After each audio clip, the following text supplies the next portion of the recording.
Good morning, everyone.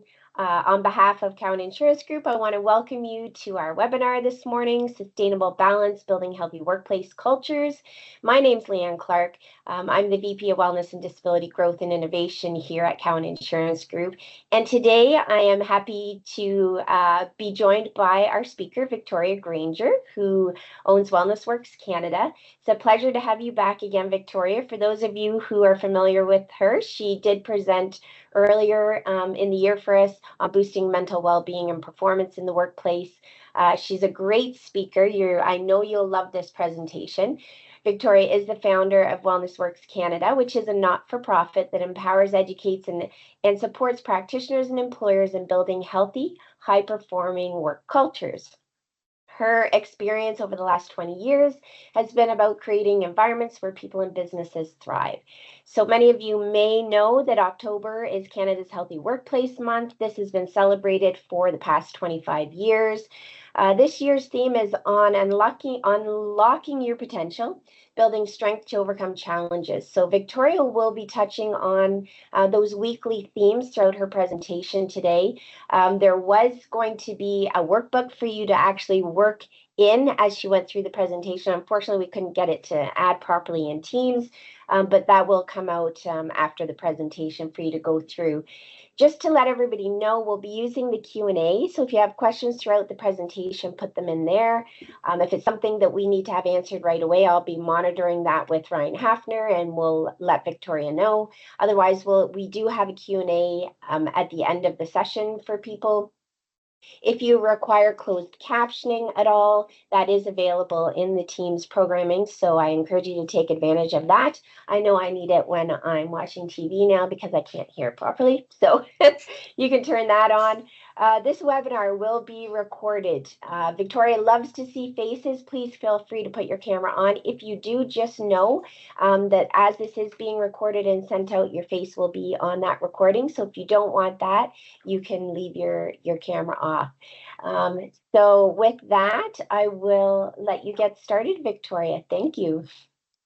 Thank you so much, Leanne. It's such a pleasure to be back here, and it's so good to see all of you here today. So, yeah, Healthy Workplace Month is just around the corner. We were just chatting early on, and we were like, I can't believe it's already September 25th, and October is about to be here in just a few days or in a week. So, but it's good to be talking about how we can support ourselves to reach that potential, to think about how we can support sustainable balance, which is a theme today. And we are going to talk about each of the themes, as Leanne said, just to think about how we can really, not just in October, so, support healthy work cultures and sustainable work cultures, but also just thinking about how we can do this all year long. So this is just a great time to kind of kick it off and see what we can do. And so if you're not that familiar with Canada's Healthy Workplace Month, it's basically just this annual celebration, like Leanne said. It's been around for 25 years already, and it's currently led by Excellence Canada.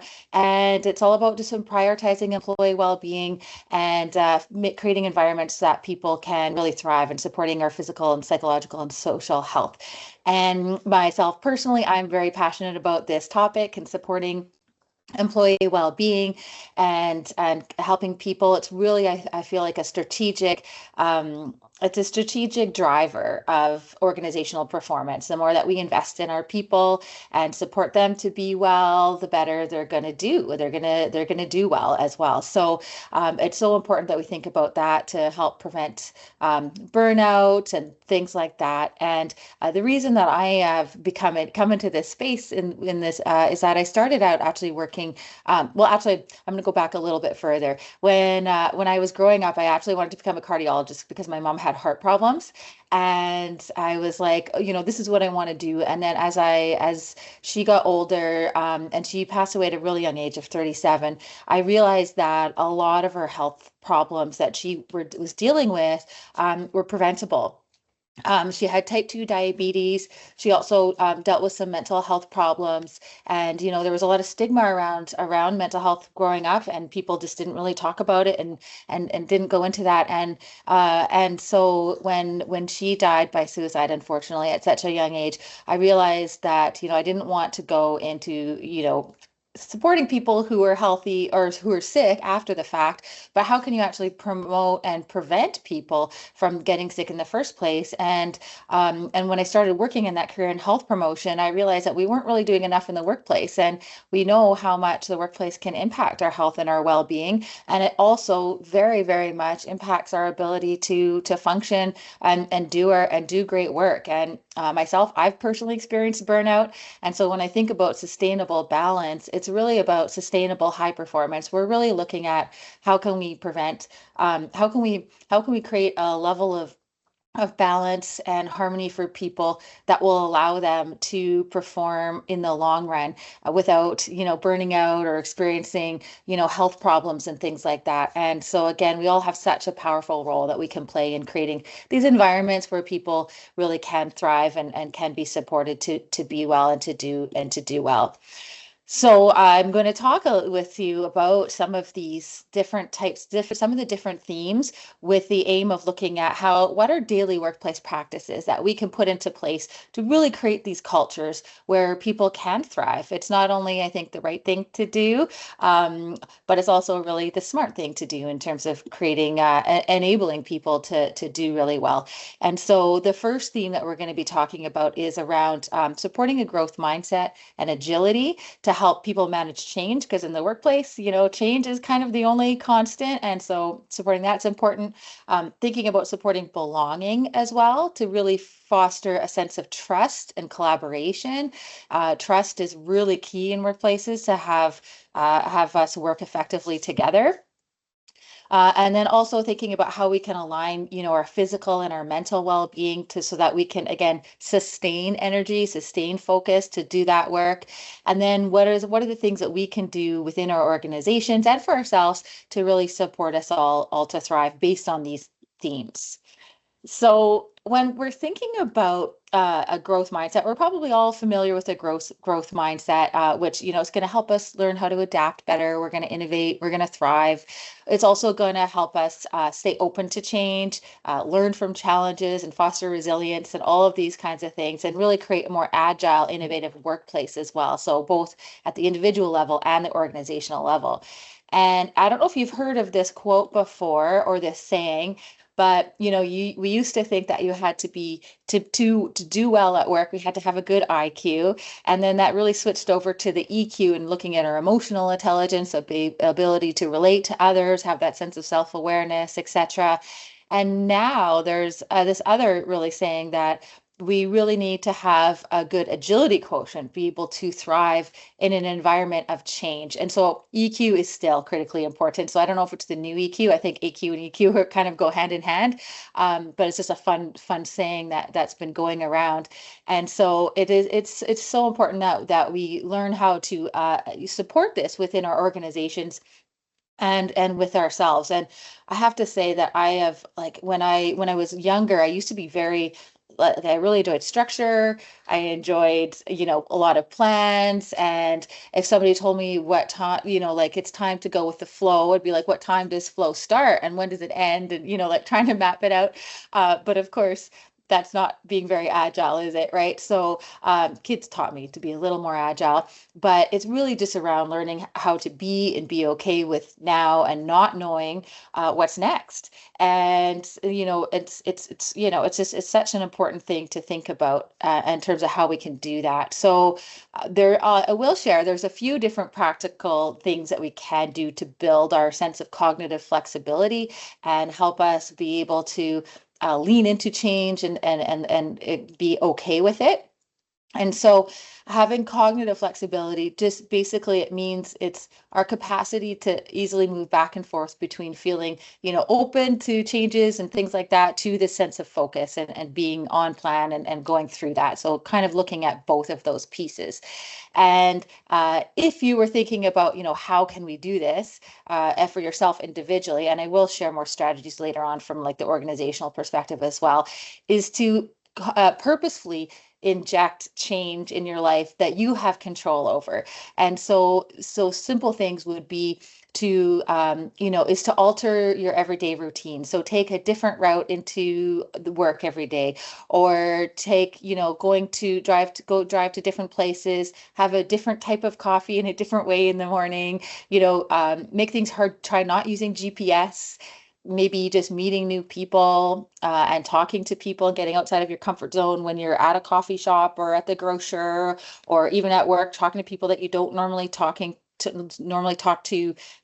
playing Sudoku also. And the perk of this is that it will actually help ward off Alzheimer's and cognitive decline and dementia as well, because I think what happens as we age is we start to get a little bit more we get into a routine, and the routine feels good, and we become a little bit more traditional and less exposed to novelty, because well, we've been exposed to lots of things now in our life, but the more that we can embrace and put this into our and look at how we can inject novelty and change into our life intentionally, the better able we're going to be able to focus or deal with it when it happens to us and we don't have control over it. So so that's one thing. Another thing to think about is, if we're trying to build our agility quotient, that there's 4 different aspects. So Ryan Gottfredson is a fellow who's been a bit of a guru in the area of agility quotient and how we can build that. And growth mindset is a huge factor of this. But also the other pieces are really thinking about being open-minded versus closed-minded. And this is the way we've always done things versus, oh, let's explore and try new things. Promotion versus prevention, which is an interesting one, because prevention means being risk adverse. And but if from the workplace perspective, if you're trying to innovate, you need to take risks. And so that can be a good thing to do. I wouldn't take that from the health perspective, but from the workplace perspective, that works. The other one is also outward versus inward. So really looking at other people's opinions and other people's ideas versus just what you're thinking inside yourself. And then, of course, the growth mindset, which is the most important piece. A very important piece. And it's definitely something that can be developed within ourselves and within organizations. And it's really around just trying to believe that your talent is not based on where you come from, or just like your genetics and all these things. It's really knowing that you can learn to do all the things that you want to do, and when you're trying to do this within the organization, it's really around embracing failures as opportunities for innovation. It's around supporting new challenges that maybe sometimes are risky, and so it's really something that can be really helpful. And interestingly, the Satya Nadella, who is the CEO of Microsoft, when he first came into Microsoft in 2014, what he found was that the current culture was that everybody had to be, like, all the employees had to be the smartest people that were in their room, which meant that people had to, like, jockey for power, right? Nobody could be wrong. Nobody would be sharing kind of new and different perspectives. They were just really focused on what was good for them and not good for everybody else. And so what he did when he came in is that he wanted to work on a cultural change within Microsoft to make it more agile. And so he changed this idea. Instead of having everybody be a know-it-all, he tried to shift it so that everybody would become a learn-it-all. And so it's just kind of a new and a different way of looking at it. So what he did was, instead of like everyone just kind of being within their offices and things like that, he's like, okay, instead, let's think about how we can have people meet more with the customers and the clients, and to find and go to their locations to learn them really, really well, find out, what they need, what was wrong. So embracing what was wrong with the products. And then as a result of that, what happened was there was this natural byproduct that Microsoft employees were coming back, and they were learning new things. They were seeing new perspectives. They had this willingness to disrupt what they were doing, and then better able to meet the needs of their clients. And so, and actually, it resulted in a 4-fold in market capitalization and stock price since he took over. So definitely a benefit of supporting and promoting this growth mindset and this agility of leaning into not having to know it all the time. It's okay to not know it all. None of us ever know it all. And so, yeah, changing that perspective can be really helpful. So that's one important aspect, and that's the first theme of the week for October for Healthy Workplace Month. And on Excellence Canada as well, new resources and things like that are going to be available for people to kind of promote that theme of the week. So definitely you can always check those out if you're trying to promote these things week by week, or you can think of whatever works best for you and your organization. So the next theme is really around the power of belonging. And so, we know that belonging, it fosters this connection, helps people collaborate a little bit better, supports well-being in the world of hybrid work, although I know a lot of people are heading back now. It's something that can be really powerful, or it can be really challenging to support. Like if we're working remotely, it takes about 3 times the effort to create this sense of collaboration and belonging because we don't have these like hallway run-ins and different things like that. It doesn't mean we can't do it. Definitely can. You just have to be a bit more intentional because it's not just going to happen naturally. Now, I know a lot of more people are going back in to spaces, but there's so many things that we can do to support the sense of belonging, regardless of the situation that you're in. And interestingly, it's so important for so many reasons. If we're thinking about how it supports people to feel connected, we know that there's new statistics coming out. Well, they've been out for a couple of years now, but that loneliness is the new smoking. So basically, it's like more deadly than smoking 15 cigarettes a day, being lonely.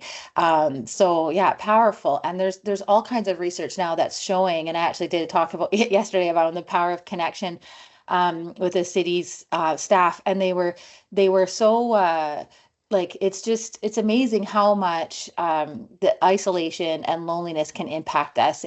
And connection is being said to be one of the most powerful predictors of longevity, of like living to an older age. And if you've ever heard of the blue zones are this. There's a little bit of controversy around the blue zones, but it's still very interesting. Basically, they're looking at in different parts of the world where there's a lot of centurions and people are living to be 100 and plus, what is contributing to that. And one of the number one things there too was this sense of connection that people had in their communities and things like that. And then when we think about the workplace, when you Gallup has over 40 years of research that talks about, one of the most 12 biggest predictors of engagement and performance is having a best friend at work. So having a work wife, a work spouse, a work whatever is something that really helps you kind of start to get the sense of belonging and feel really connected as well. So it's definitely something that's really important. And then from a broader perspective, if we're thinking about, how do we do this and what gets to creating this sense of belonging, there's a few things that go into it, and different organizations are going to use different terminology. You use what works best for you, what resonates with your staff most. But when we're thinking about supporting equity, diversity, and inclusion and belonging, we want to create, fairness for everyone, have the proper level of diversity, support inclusion where everyone is feeling respected, feeling heard, and empowered. And then the end goal is to create this sense of belonging where they have this outcome that the inclusion piece is really successful, and people are really feeling valued and connected, right? And so when we want to create this connection for them, we have to be really intentional about it as well. And I want to share just a slightly different perspective. So I have the honor of having Marianne Baton on our advisory board for Wellness Works Canada, and she's been known as the godmother of psychological health and safety. And she shared an interesting definition of inclusion after doing interviews with people across Canada to find out, how this would fit into the standard as they're revising it. And the definition here is looking at, again, the sense of belonging. So it's a little bit of a different take than some of the definitions that have been out there. And of course, it also is connected to one of the psychological health and safety factors, which I'm sure most of you have heard of the psychological health and safety standard before. It's this voluntary set of guidelines to prevent psychological harm and promote psychological health and safety and well-being. And the psychological protection piece is really around creating a space where people feel safe to take interpersonal risks. They can influence and criticize processes and things like that. And it really just helps them to achieve success in their career as well. And you can see how this kind of definition of inclusion is very much linked to as well this growth mindset of supporting people to have this kind of perspective of taking risks and being and feeling close. So they're all really intertwined and connected as well. And so if we're trying to promote and support the sense of belonging and support this inclusion, we really want to create and space for this intentional connection that where people can connect and have the sense of belonging, and what if we're trying to think of what makes somebody feel connected, it's not really the number of people that they're trying to connect with at work. It's really the quality of those of meaningful relationships. And so, especially in the hybrid environment, we have to be more intentional around that. So I'm going to give some strategies about how we can do that as after I kind of get through these different themes. But I also wanted to share how important this is of a thing to think about and to talk about, because we know that rates of burnout are at an all-time high. So many people are experiencing burnout in the workplace and beyond. And burnout is really, if we're to think about how it's defined, is basically having a sense of exhaustion, overall exhaustion, feeling kind of detached from your work, finding that you might actually be working longer hours but getting less done. So just a less, reduced professional efficacy, reduced productivity, things like that.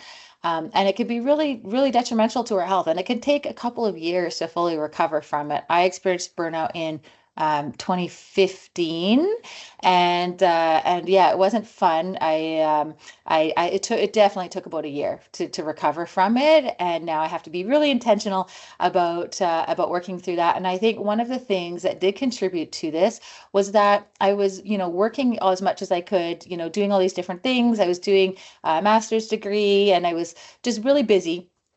And I wasn't making any time for myself, and I wasn't connecting with other people. I was there for, my kids, but I wasn't really there for myself or finding friends. And so what the research shows is that there's this reciprocal relationship between burnout and loneliness, which means that, we're starting to get burnt out, then we might retreat and spend more time on our own, and then that exacerbates the symptoms of the burnout, and it becomes this vicious kind of cycle.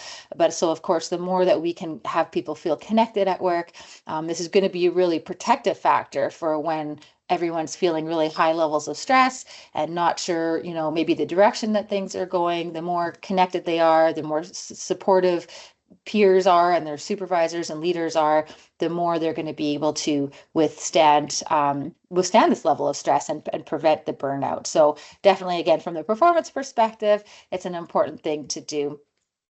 And not only from that perspective, of course, it's really going to support the sense of psychological health and safety, as well, and trust and connection. And all these three things are very, very highly intertwined. And so when we're thinking about, especially again in hybrid environments, it's just more important than ever to prevent burnout and promote well-being and performance. Everyone can achieve their mission. And when we think about trust, again, a connection, without connection and trust, we will not have psychological safety. And so it's so important that we think about how we can support these different things. So let's go on to the physical and mental synergy before we get straight into all the practical tips of how we can support all of these things. And so what this means, and this is the third theme of the month, or the third week. The fourth one is sustainable balance, which from my perspective, all of them are intertwined, and they actually kind of lead to the sense of sustainable balance and sustainable performance. But the physical and mental synergy is really just thinking about how our mind and body works together for overall well-being. And so it's about prioritizing movement and mindfulness and self-care just to help us become more energetic, have more focus, and be more resilient at work. And it's really going to support us for the sustainable performance piece as well. And so when we think about the physical piece, I always love this analogy of super compensation. So in sport, super compensation in sports or just exercise in general is, you go, say you're trying to build some good biceps, or you're trying to boost your heart health and you're running a lot. If you work out your biceps every single day and you don't take recovery, they're actually going to get weaker and not stronger. And the same thing with our mental fitness. If we go, go, go, go, go, and we don't have space for recovery, our sense of our resilience is going to go down. Our mental fitness will actually go down as well. We need these bouts of recovery, because when you think about, like, again, the physical activity piece, what happens when you're lifting weights and you're trying to get like some muscle definition is that you're getting micro tears in your muscles. Like you're literally breaking them down. You're putting an external stressor on them, breaking it down. And so you need to get into this recovery here in order to be able to get stronger. So again, same thing with our mental fitness. If we want to be stronger mentally, if we want to build our resilience, we need to intentionally inject spaces of recovery.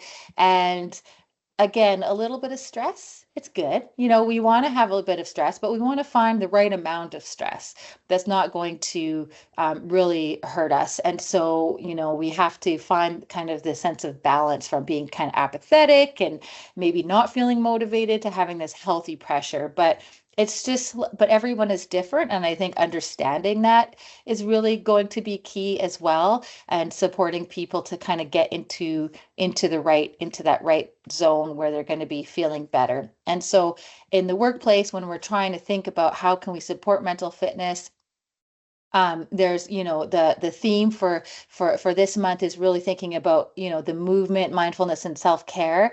And so the foundation of self-care is a mindset and really around boundaries. Oftentimes we think self-care might just be like, bubble baths and those kinds of things, and those things can be nice, don't get me wrong. But if you don't have the right mindset or the ability to set boundaries to do the things that do bring you enjoyment, that do fill your cup, that do give you that sense of recovery so that you can build your mental fitness and your physical well-being, then it's not really going to be all that helpful, because you're not going to be able to do those things. And so that one is a really important thing as well. And then we're thinking about mindfulness as well. It's about finding the time and the space to do that.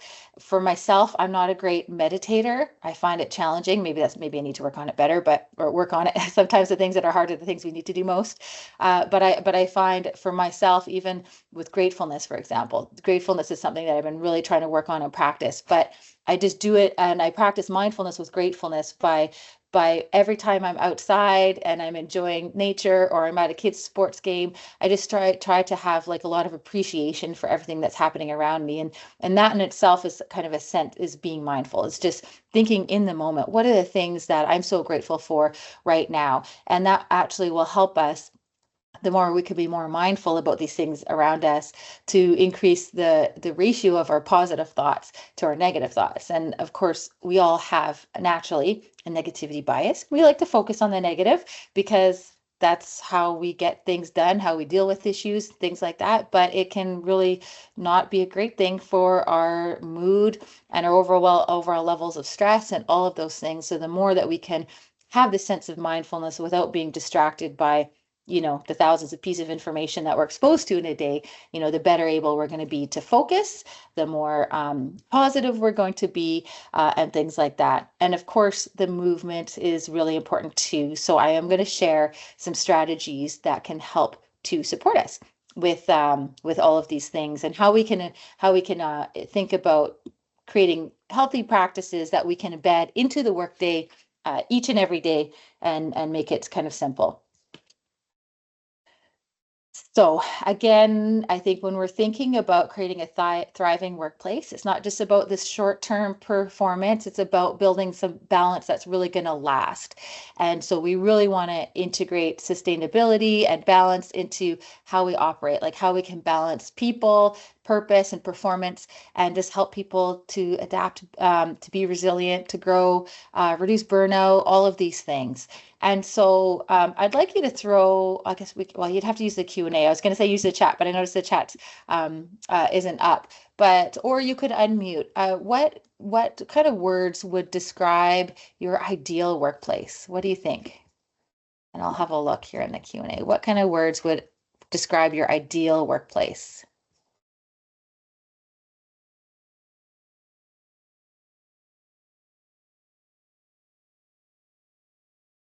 Okay, For me, Victoria, I'd say flexibility. Yeah. Yeah, flexibility is huge. And that's, that's the silver lining, if you can call it that, of the pandemic, I think, where there's been a little bit more flexibility in how and when we work. Yeah, flexibility is so key, right? I think sometimes the people that we work with, having a good sense of purpose in what we're doing. Yeah, all kinds of different things. So, and so typically when we think about if it's about flexibility, or if it's about maybe having balance, or having good colleagues that we work with, all these kinds of things, you often describe the culture. And so sometimes we'll hear some of these words about our organization or others, and it'll just kind of be, what is it that makes it a great place to work? And so usually it's like these feelings that we have, the experiences we have, the connection, the support that we have. So the support to have that flexibility, meaning, purpose, all these things. But it has to happen usually with intentional effort, or our leaders supporting that for us, or you're supporting that for your team. And it doesn't, it can just happen by default, but really what we want to do is be really intentional about it. And so I think, it's kind of, it's a good thing, because we get to have that privilege of being an architect of the culture that we want to see and that we want to create, in terms of creating this and supporting sustainable balance. And so when we're thinking about building a healthy work culture, it can be helpful to think about what are the specific drivers that are impacting it. So is it really just the philosophy? Do we have a philosophy of like getting everything done at all costs? Is it one where is it or is it one that we have to be well to do well? Do we, and other drivers could be around the psychological health and safety factors, of course, if there is balance, if there's good, healthy workload management, if there's civility and respect in the workplace, all of those things are going to be important. Also thinking about the practices, the policies, procedures that are in place. Do we have the resources that we need? So a practice and a policy could be around the flexibility piece, right? Do we have the resources and the capabilities that we need to do our job and to support our well-being? And all of these things, when we have kind of the shared purpose and values that lead this philosophy and a sense of inclusive leadership, it will help individuals feel more inspired, feel a little healthier, safer, be more agile, so have that agility quotient, and perform better. And then collectively, when all of this is supported, our culture will be better. We'll have better effectiveness, better quality work.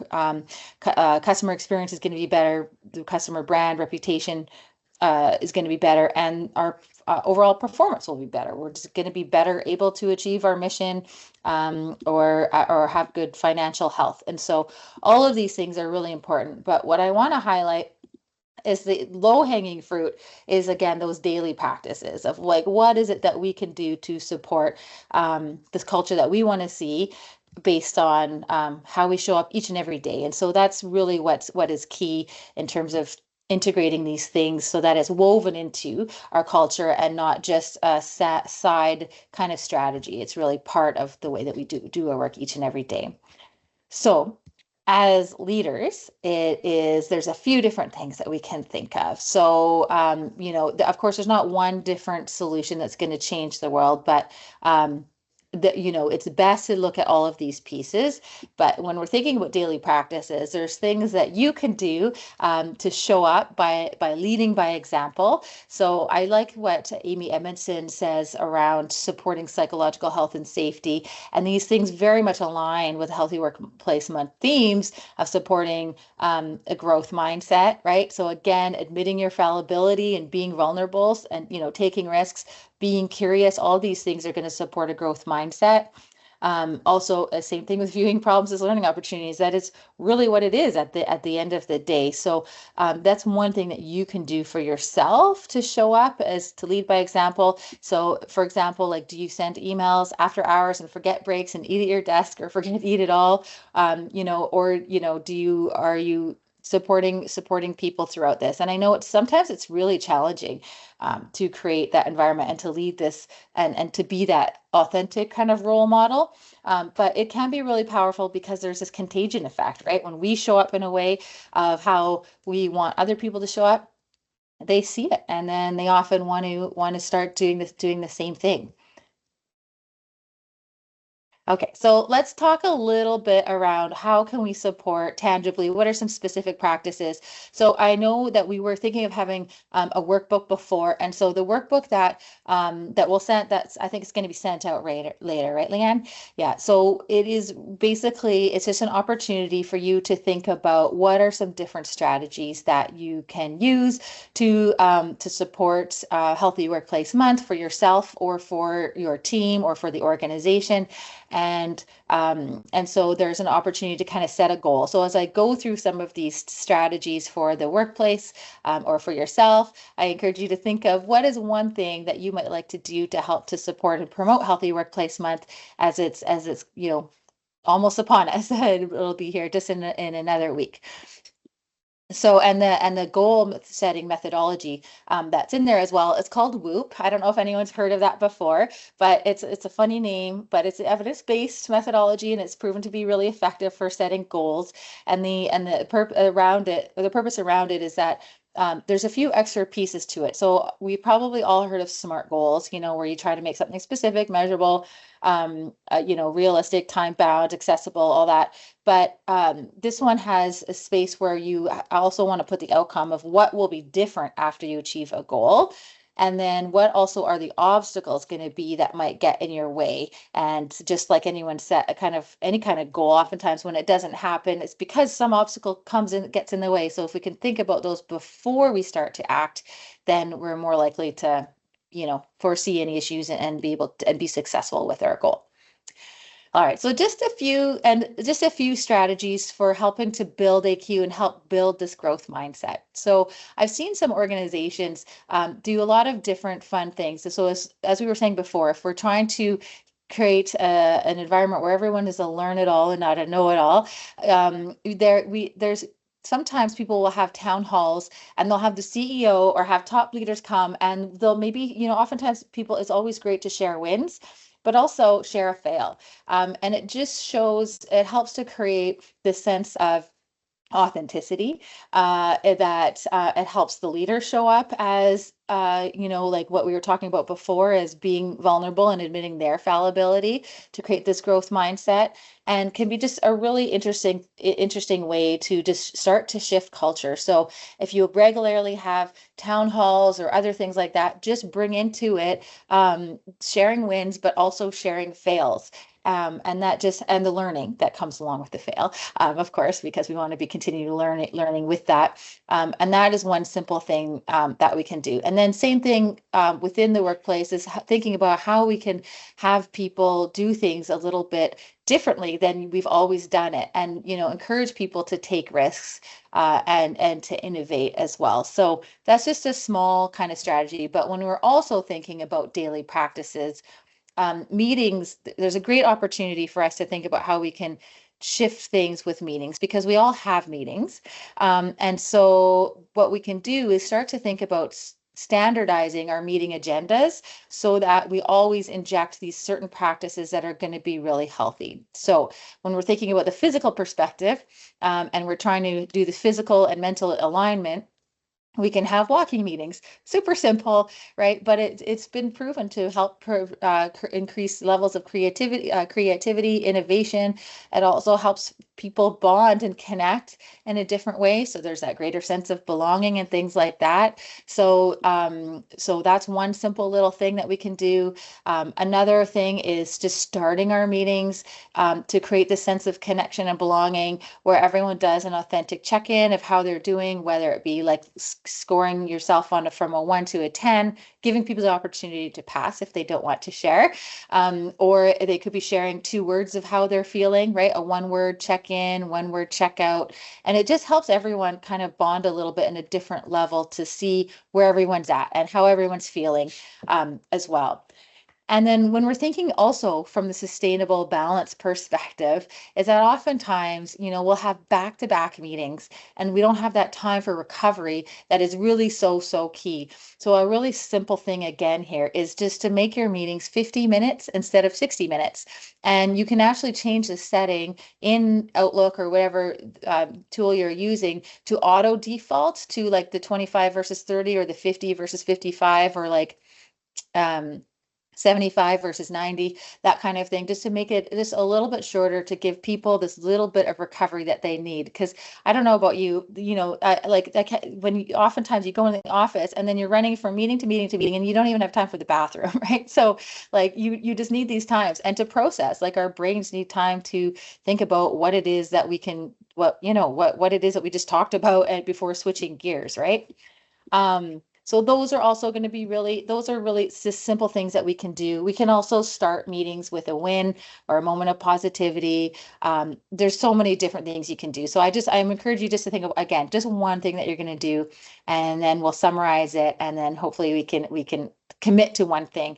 And the rule of thumb for change and for the sustainable balance, again, is baby steps, right? Like one bite of the elephant at a time, right? With that old proverb, and or setting the bar so low that you trip over it. That way it's so easy to attain. You do it, and then you can just, move on to the next thing.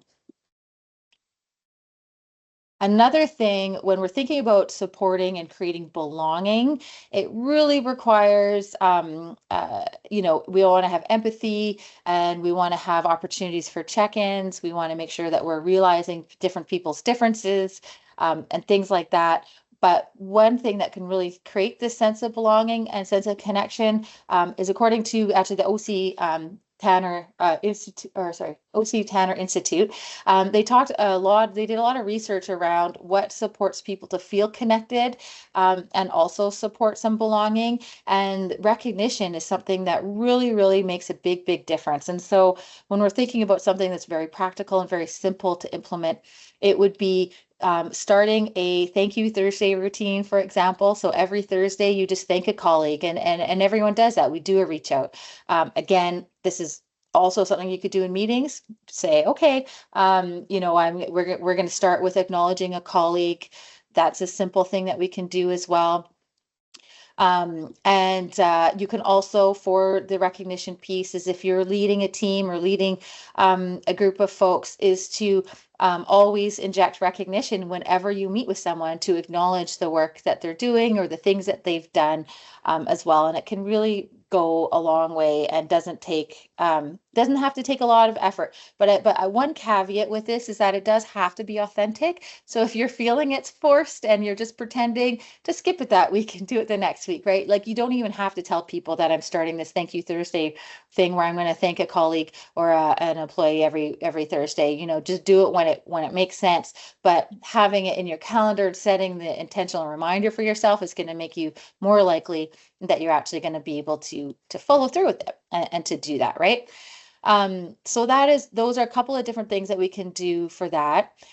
Another thing that can really create this sense of belonging is having empathetic check-ins. And when we think about empathy, empathy is basically, I like Seth Godin's definition of it. He talks about how, if it's basically believing that everybody around you is right. You believe their ideas, their perspective, because if you lived their life, had their upbringing, had the same, went to the same school, had their parents, like same friends, all these things, same experiences, you would probably be thinking exactly what they were thinking or saying the exact same thing that they were saying, had you been in their shoes. And so, just realizing our differences and believing others' perspectives as their truth is going to be something that's really going to help us. So it's really around, so having empathetic check-ins might be simply doing check-ins at a human level, right? Not always just straight to the work, and doing 15-minute check-in, once a week with someone, even 10 minutes. What I heard Simon Sinek actually say, actually, I think he stole it from someone else, but there's this 8-minute rule. It only takes 8 minutes to create this deep sense of connection with somebody else. And so again, it doesn't have to be a really long time. It's just just intentionally doing it. So again, a goal here might be, I'm gonna do an 8-minute check-in every week with a colleague to show to them that I care, and we're not even going to talk about work. Another thing that you can do to create this check-in with others and create this sense of support, so supportive environment, is to think about asking one person a week again. It's like, what's one thing that I can do to make your work life better this week? And just asking that one simple question is going to be helpful as well. And so again, the more that we show up with the empathy and everything else, is the better we're gonna see all kinds of increased innovation, engagement, retention, inclusivity, all these different things. So lots and lots and lots of benefits.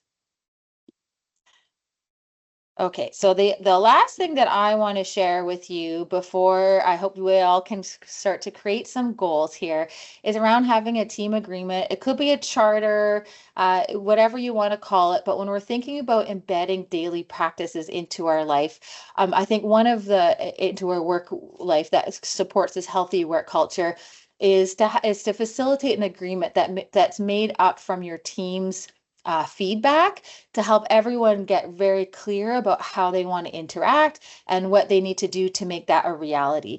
And so this is about supporting this intentionality, and having things really kind of become a bit concrete to support psychological safety, well-being, inclusion, and it helps hold everyone accountable as well for what you've all agreed upon. And so basically there's this process where everyone just talks about what again is this ideal workplace culture that we want to see when we're thinking about supporting some of the themes of the Healthy Workplace Month. That might be a good opportunity to put them into action for creating belonging, supporting agility, and all those things, the physical and mental alignment and sustainable balance. So it might be, we're going to respect each other's boundaries. We're going to promote flexibility. We're going to how is it we're going to show up in all of these things. But the idea of it is really around the process that makes it effective, by making sure that we ask people we figure out what's working right now, how do we want to interact, what are the behaviors that we need to show up with to enable this vision, and then create a plan and then have everyone sign it, right? And then it can be a work in progress, and you want to revisit it regularly, but it can be something that can be really powerful to embed and create just formality around this culture that you want to see with everybody as well. So that's another thing you can do. The last thing I'm going to share, one more thing, is that embedding some of these expected behaviors and competencies and different things like that, whether it's around supporting belonging or taking or flexibility or taking breaks for recovery or shifting meeting length or whatever it is to embed some of this into the performance development process and have behavioral competencies of how everyone is kind of expected to show up to be able to do their best work by having and supporting them to have this sustainable balance. So all kinds of great things that we can do.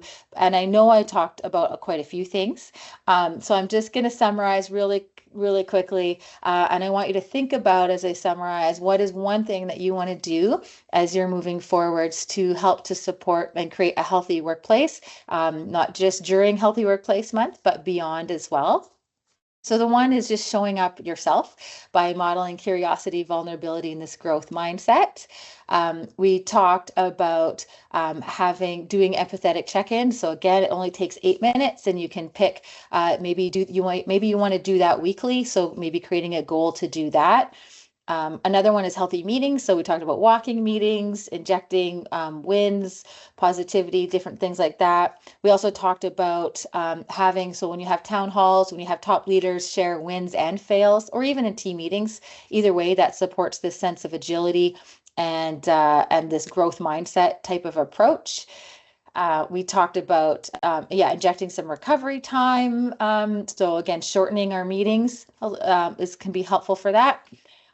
We talked about recognition. So starting maybe a thank you Thursday routine, or doing something else that will it has to be authentic again, though, right? Maybe thanking a colleague at each team meeting, whatever it is, that will help create the sense of belonging and support for everyone. And then lastly, this team agreement idea where everyone, it's around the process where we all come together, we write down what it is we want, what kind of culture we want to see, what are we doing that's supporting that right now, what could we do now to do that, and then have everyone sign off on it, and then do a regular check-in, like how are we doing with this each month. And then also, if there's any toxic behaviors or other things that are going on, it's a great way to have it all documented of this is what everybody agreed to do, and then that way you can hold each other accountable for that and support each other through that as well. So with that, I wanted to leave a little bit of space to see if other people have different questions and things like that. I also wanted to say that there are different other resources that are available on Wellness Works Canada. Workplace Strategies for Mental Health also has lots of great resources and things that are available as well. But I'll open up to questions, and then I know we have another slide that I'll share with some other resources from Cohen.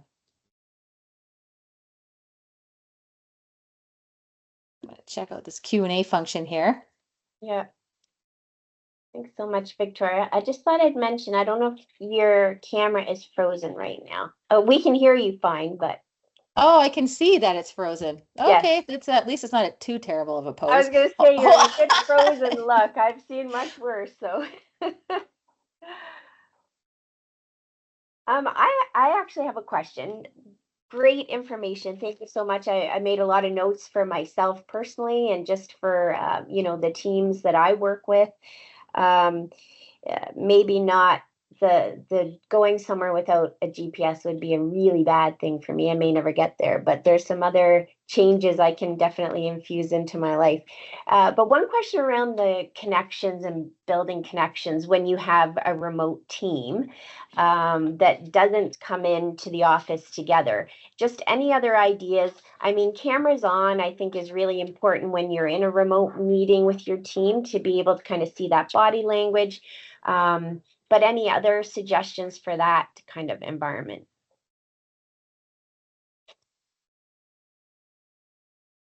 Oh, I think we've lost Victoria.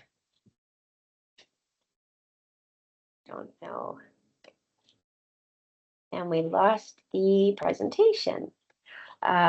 I don't know, maybe anybody else on the line, whether you can unmute or put in the Q&A, if you've found some really good, successful strategies for building connections with remote teams that you'd be comfortable sharing.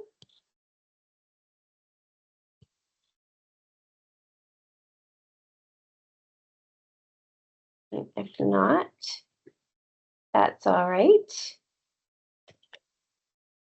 Ryan, can you hear me? I can hear you fine. Yep. Okay, good. Yep, you're good. Thanks. I think we have lost So there's Victoria. a couple of, one of them was try to hold some special events with the staff. So encouraging staff to kind of come into the office, get together. Okay. Hosting special events. Yes, the slide deck will be sent out, Liz. And there's a question here around your advice when leadership does not put emphasis on mental health or flexible workplace schedules. That's a hard one. I mean, I always go to data with clients when they're trying to build a business case for having a more psychologically safe workplace.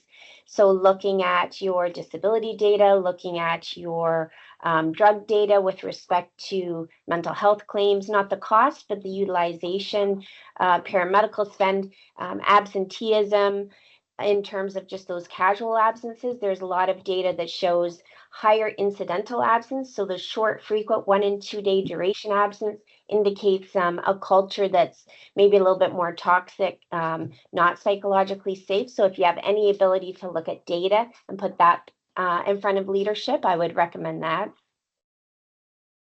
There's a couple of notes on sort of engaging the team, virtual games, virtual connections. For those of that come into the office even occasionally, there are anchor days. I think kind of Cowan's seen some of the success in that as well. Once a week team meetings with managers, making sure we've got that sort of support and connection, monthly meetings. So that's been a pretty common theme, is that making kind of intentional meetings and connection points with the group so that it's you have a chance to continue those relationships. Okay. And Shannon, I know some people wanted to come off mute, but it was telling them that they can't actually come off mute to ask questions.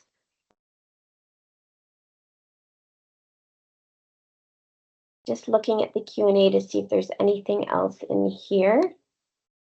Having positive energy. Hello. Oh, there you are. I'm back. Hi. Yeah. Oh, I love it. Somebody sharing what they're going to do. Yes, we were just Excellent. talking about some pieces there. And I had asked the question about how else do you connect with remote teams, other ideas. So people were putting some ideas in the chats there. There was a good question around, what do you do when your senior leadership team is not receptive to psychological health and safety and making mental health a priority? I just talked about collecting data. I don't know, Victoria, if you have any other recommendations around that. Yeah, I would say that it would be around talking to them if you can have that opportunity, or if not, find out what their pain points are, like what are their priorities, and kind of dovetail the message without using the word psychological health and safety, without using well-being. It's like, okay, you want to improve customer experience.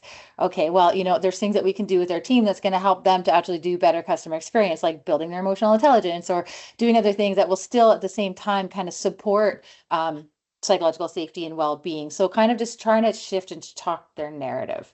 And just find out what matters to them and only use that language, and then the strategies that will help them address their issue through these things that are well-being, psychological safety. But yeah, that's what I would say. And or just influence what you can influence, right? Like find the people that are going to be supportive and build your movement that way.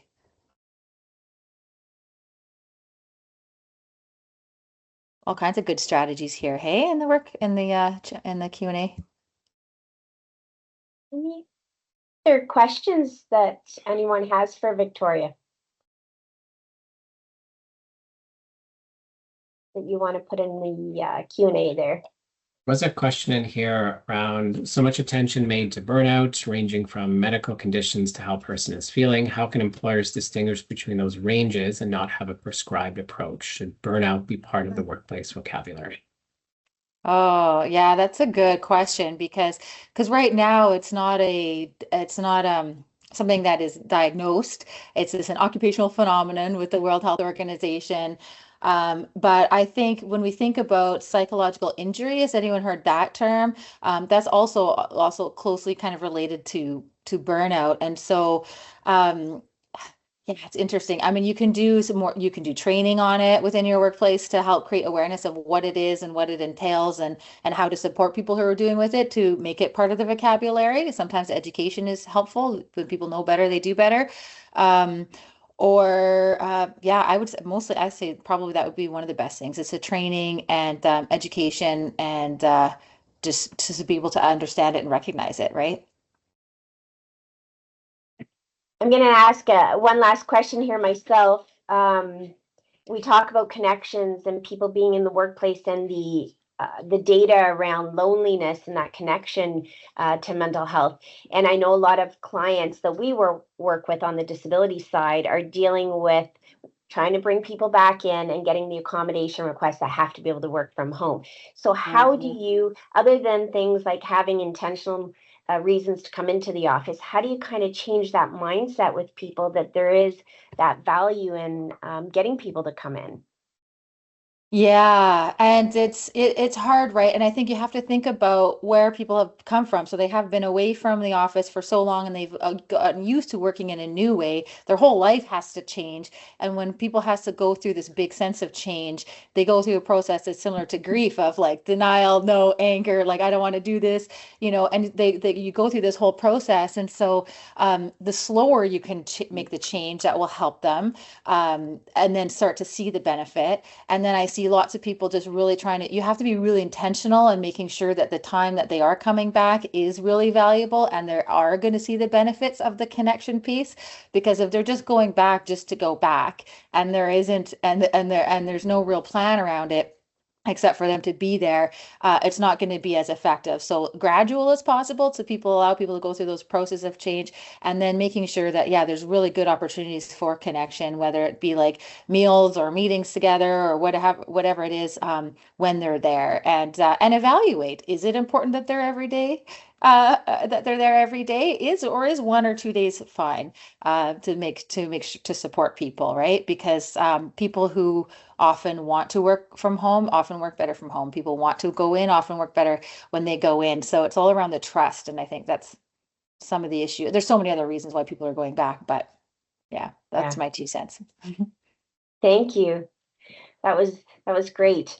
I think we lost the presentation. Basically, we are Okay. at 12 o'clock. We will send the slide deck out, a survey and the workbook that Victoria talked about.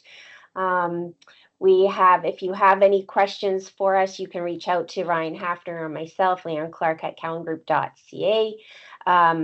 And our disability department here, if you're looking for anything with wellness, we can connect you with Victoria, and anything around disability management and accommodation. If you're getting those complex ones, you can reach out to us here. Thank you so much for joining. And we hope you all have a great day, and remember your Thankful Thursday.